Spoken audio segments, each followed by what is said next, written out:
Hospitali ya Rufaa ya Kanda ya Bugando Medical Center imeungana na dunia kuadhimisha siku ya kimataifa ya huduma za uangalizi maalum kwa wagonjwa mahututi kwa kuahidi kuendelea kuimarisha huduma za ICU pamoja na kuondoa dhana potofu ya kuwa mgonjwa anayepelekwa ICU anakuwa amefikia mwisho wa maisha. Akizungumza kwenye maadhimisho hayo, mkurugenzi wa hospitali hiyo Dr. Sister Alicia Masenga amesema Bugando inaendelea kuwekeza katika huduma za kibingwa kwa wagonjwa wanaohitaji uangalizi maalum.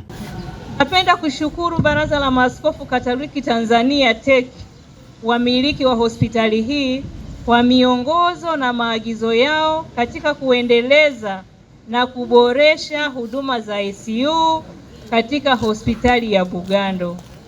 Ushirikiano huu umewezesha upatikanaji wa vifaa tiba vya kisasa, kuimarika kwa miundombinu pamoja na uendelezaji wa wataalamu wa afya.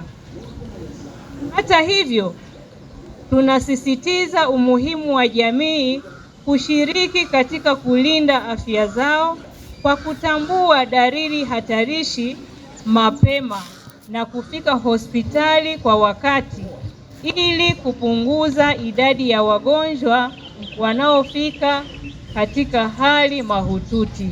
Napenda kuipongeza idara ya ICU kwa kutoa mafunzo muhimu kwa wataalamu wa afya wa hospitali mbalimbali nchini. Tunaamini kuwa mafunzo yaliyotolewa yataimarisha uwezo wa wataalamu katika kutoa huduma bora kwa wagonjwa wa ICU, ikiwa ni pamoja na utunzaji wa wagonjwa mahututi kwa ufanisi, matumizi sahihi ya vifaa vya ICU pamoja na mbinu za kisasa za kitaalamu katika usimamizi wa wagonjwa.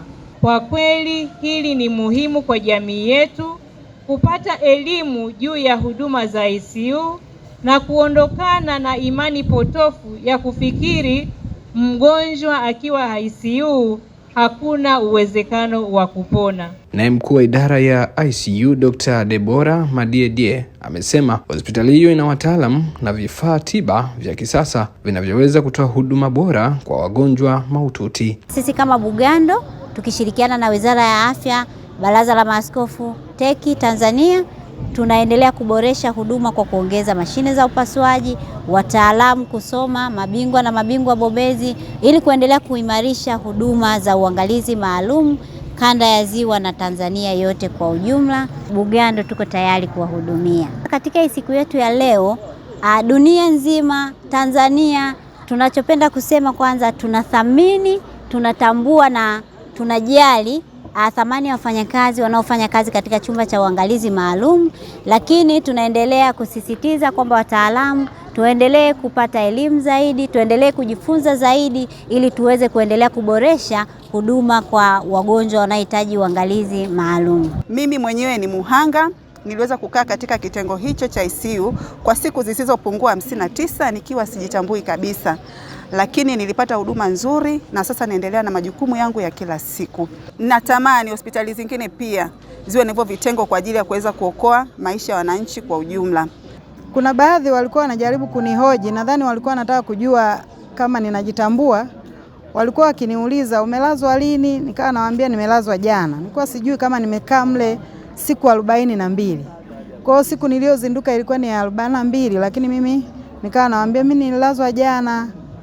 Kwa hivyo ninatoa wito tu kwamba ICU ni wodi kama wodi zingine, na wagonjwa wanaingia mle wakiwa mahututi, wanapona, wanarudi katika hali zao za kawaida. Siku hiyo huadhimishwa kila mwaka ifikapo Mei 16 duniani kote. Hizi ni ripoti zaidi.